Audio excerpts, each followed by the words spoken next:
Decine e decine di pacchi contenenti numerosi prodotti per l'igiene intima, detersivi, omogenizzati e quant'altro ancora sono stati donati dal Rotary Club di Agrigento, presieduto da Giuseppe Lamendola,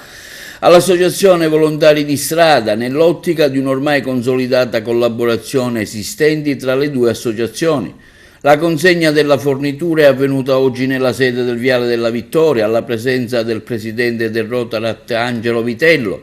accompagnato dal socio Giorgio Marchica. A ricevere la delegazione del Rotary sono stati il presidente dei Volontari di Strada, Anna Marino, e diversi operatori. Nel suo breve intervento Anna Marino ha ringraziato il Rotary Club di Agrigento per il bellissimo gesto di beneficenza e per aver indirizzato la scelta